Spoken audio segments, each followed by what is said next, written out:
Hey everybody, Tim here for the season 2 finale of The Mandalorian. Took me a day to make this just because I had to mentally process it. The whole internet's exploding right now. I am going to kind of balance the good and the bad. I did not think it was a perfect episode, but I did really enjoy it, so don't get me wrong there. So, season 2, episode 8, chapter 16, The Rescue. Lots of emotions. I mean, I still remember last year when the season 1 finale came out, and it was like, wow, look at what they did. It was so impactful. Seeing the dark saber, stuff like that. I was like, that was a huge ending. And for the most part, season 1 really stood on its own. It was very standalone. Now, Star Wars has always built upon things from the past.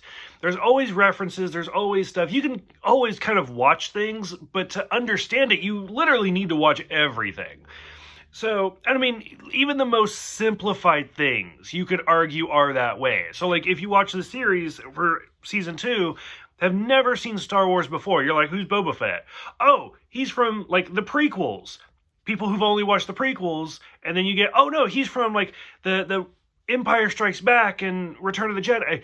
It goes further back. There, I guess Clone Wars is in there, but I mean, it goes further back. You can go all the way back to the holiday special. So there's always building upon characters. So this season really took that to an extreme, especially off of Clone Wars, where seeing Bo-Katan, seeing Ahsoka Tano, seeing Boba Fett, all these characters were really intense to just see them return, some that we haven't seen in years.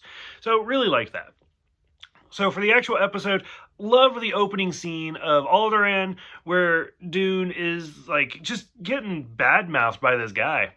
So I said I didn't like it when they first brought it up, and I still don't. I think this was the perfect scene. If it was just this scene, I think it would have been much better. But when they bring it up earlier, where the X-Wing fighter is like, well, who did you lose? And she's like, everyone. The planet exploded. So, but this I felt was more impactful, where he's like, and it was some great references, where he's like, I was on the Death Star. Well, which one? Both. So, loved those references. I thought they were great. Some of the just beautiful scenery, just Slave One, just flying. It's so gorgeous, and it's so great to just watch this ship flying around. It's fantastic. I did expect to see Bo-Katan, but I also expected to see Ahsoka Tano both come back for this one. And we didn't, unfortunately, get to see Ahsoka doing her own show now, so who cares?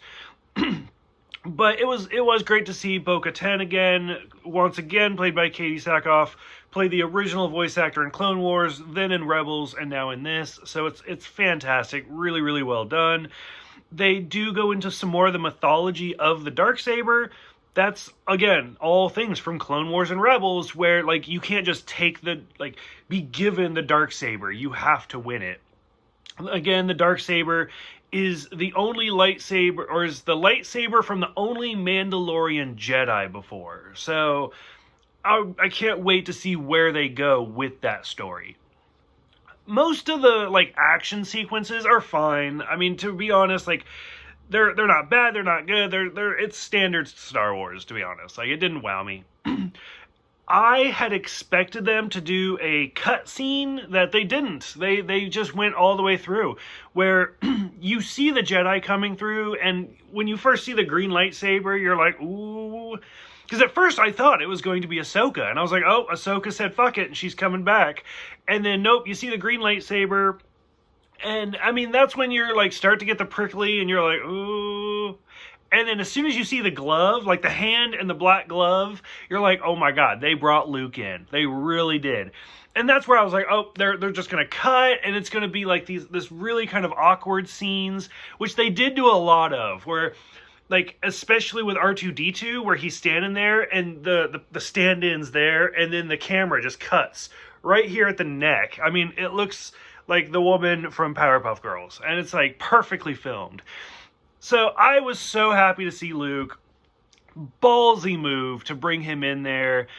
I'm not gonna lie, the CG was rough for me. I felt like the lips didn't match the sound at all. It was a dub job. It was fantastic that it was Mark Hamill, and it was great. But like going back to like Rogue One, which granted probably had a bigger budget for this, presumably. But like Peter Cushing looked great in that. Like he was still very obviously CGI'd. But what's funny is Peter Cushing looks so good in Rogue One. But then when you get to Carrie Fisher at the end, when Princess Leia turns around, looks awful. Like it's so rough to look at Princess Leia compared to, you can tell they spent all their money on Grand Moff Tarkin. So Luke, like parts of him looked really good. There were some scenes that looked great, and then mostly it was the scenes where he's talking. And it was like, it's a little rough. It was so ballsy, and it was so great to see him. And then he just takes Grogu, and you're like, okay, so I mean, presumably they're getting book 3. They can't just get rid of the character though. Like, I feel like the whole series is just built on him, even though it's called The Mandalorian. So I don't know where they're going to go with it. Lots of stuff going on. If they continue down this, like, presumably we might actually see a young Ben / Kylo Ren at some point. Like, maybe Luke in his little school. I don't even know. There's so many theories. There's so much to talk about. For those who did not stay after the credits, there's a fantastic teaser trailer for Boba. It's great to see Boba. It's great to see Fennec. Still, like, I love Ming-Na Wen. So, I don't know. I'm super excited to see, is that, like, their own thing going on? Is that going to just be part 3 of the Mandalorian series? So much to digest and just kind of let it, like, soak through. So, I don't know. This is a great time to be a Star Wars fan, so I'm super excited to see what's going on with it.